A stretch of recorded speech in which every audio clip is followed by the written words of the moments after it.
Oi, gente, tudo bom? Nós vamos aqui iniciar a nossa videoaula com dicas de redação, né, nesse período de quarentena. Vale lembrar, fique em casa, né, nesse momento, ficar em casa é um ato de amor, por isso nós estamos aqui, né, continuando estudando, mas em casa, certo? Vamos aqui relembrar o que nós temos estudado esses dias. Para começar, vamos aqui saber o que é, né, relembrar, na verdade, a estrutura do texto dissertativo argumentativo. Ele tem três partes, né? Justamente a introdução, que é onde você vai apresentar o tema, o problema que esse tema traz, e mostrar a sua tese, né? A tese que você defende sobre aquele tema. Nesse momento é que você vai contextualizar a temática, certo? Aí você também pode começar falando um pouquinho dos argumentos, só citando o tipo de argumento que você vai trabalhar nos parágrafos seguintes, mas é opcional, tá bom? Já no desenvolvimento, aí sim você tem que trazer os seus argumentos. Podem ser 2 argumentos ou podem ser 3. Vai depender de quantos parágrafos você vai construir no seu desenvolvimento. Tá? E na conclusão, você tem que fazer o quê? A retomada do tema, né, da problemática, reafirmando a sua tese e trazendo a proposta de intervenção, que é a solução para o problema que foi proposto ali com o tema inicial, tá bom? Você retoma a sua tese, traz a solução com a proposta de intervenção.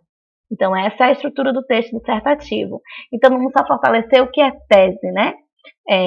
Porque no texto dissertativo argumentativo, a tese ela é fundamental, certo? Ela vem justamente embasada nos argumentos, né? Você vai trazer o seu ponto de vista e você tem que defender com base nos argumentos. Não é simplesmente o que você pensa, sem ter subsídios para convencer o leitor. Preste atenção nessa figurinha que eu coloquei aí, né?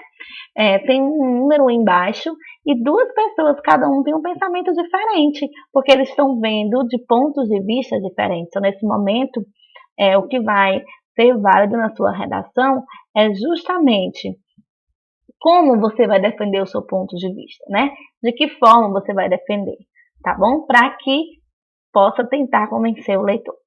Lembrando que apesar de ser o seu ponto de vista, de ser uma forma de você opinar, mas você não deve escrever em primeira pessoa. Você sempre deve escrever o seu texto de forma impessoal, certo? Dê preferência para escrever na terceira pessoa do singular. Quais são os tipos de argumentação que você pode utilizar na sua redação? Nós estudamos isso em sala também. Disponibilizei já os slides para vocês, né? Vamos só fortalecer aqui os conceitos dos 3 argumentos que nós vimos, né? Trazendo os prós e os contras, né, nos seus argumentos, você pode trazer um argumento de autoridade por meio de uma citação de algum teórico de outras áreas do conhecimento, pode ser uma citação direta ou indireta, a gente viu isso em sala. Você também pode trazer um argumento por raciocínio lógico, que vai trabalhar as relações de causa e efeito, né? Como você consegue comprovar aquele argumento com base em questões lógicas, tá? Indutivas ou dedutivas, nós vimos isso em sala também, certo?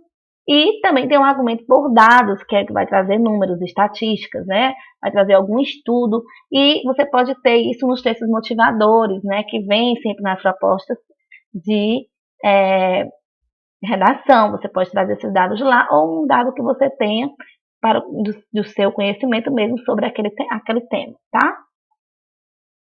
E a proposta de intervenção é justamente a solução de um problema, né, que vem lá no tema, tá?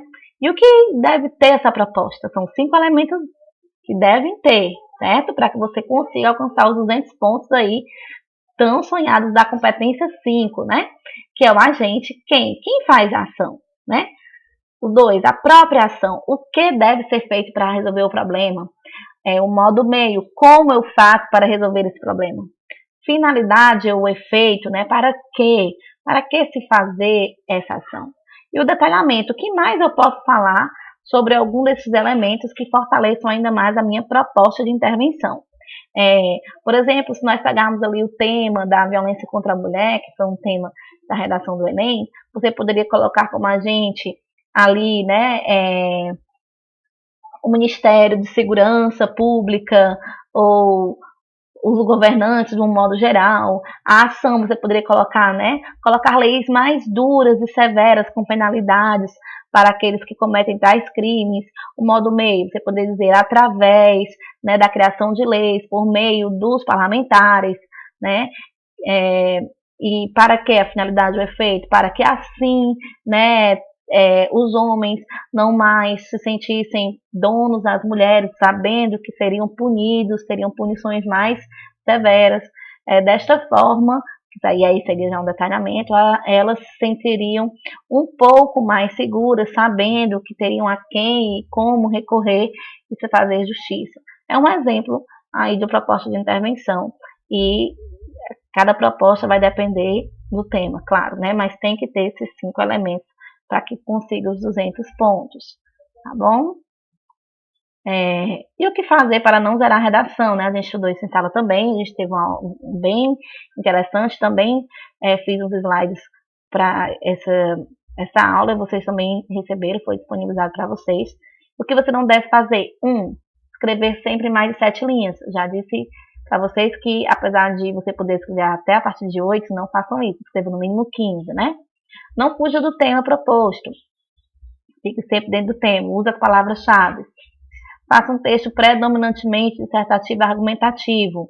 Já falei da estrutura, então não fuja da estrutura.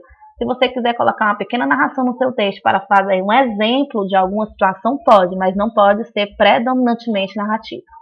Não use xingamentos, impropérios ou palavrões. É um texto que pede a norma culta da língua portuguesa, então não pode ter esse tipo de palavras, né? Não faça qualquer tipo de desenho ou símbolo na redação, nada de emoji, nada de hashtags, nada de coraçõezinhos, desenhozinhos de nenhuma forma.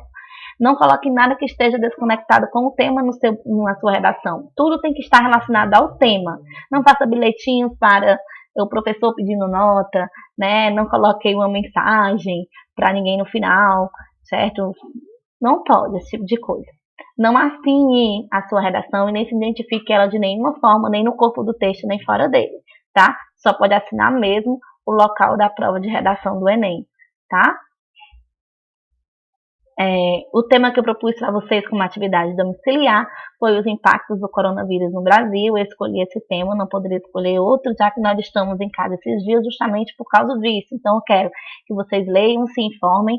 Não tem textos motivadores, porque os textos motivadores vocês estão vendo todos os dias nos jornais, nos sites especializados jornalísticos, G1, R7, O Povo, Diário do Nordeste. Peguem os dados, as informações que estão sendo atualizadas dia a dia, e com isso você consegue fazer a sua redação. Algumas dicas para esse tema eu vou trazer aqui.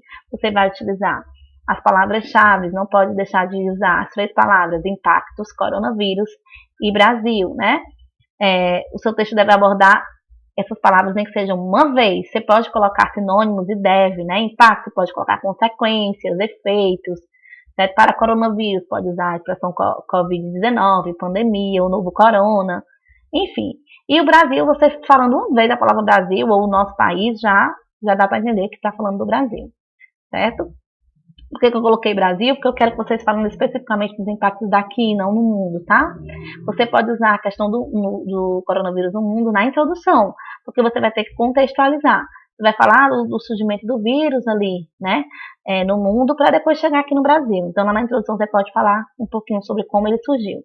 Né? E no desenvolvimento você vai escolher 2 ou 3 argumentos para desenvolver os seus parágrafos, né? Para cada argumento que você escolher é um parágrafo, e esses argumentos vão ser justamente os impactos, né? Já que o tema é o impacto, quais os impactos? Aí você vai escolher, você vai falar sobre a economia, vai falar sobre o sistema de saúde, vai falar sobre os impactos nas aulas, no convívio social, na política. Escolha 2 ou 3 deles e desenvolva um parágrafo para cada um deles, né? Trazendo os argumentos que a gente estudou, ou de citação, ou de raciocínio lógico, ou de dados, para fortalecer essa sua tese, né, que você vai fazer lá no início na sua introdução, tá bom? E na conclusão, como eu já falei, você vai reafirmar a sua tese inicial, vai fechar o raciocínio com a solução para essa problemática. Então, você vai ter que trazer soluções, ações que minimizem os impactos, né, dessa pandemia aqui no nosso país.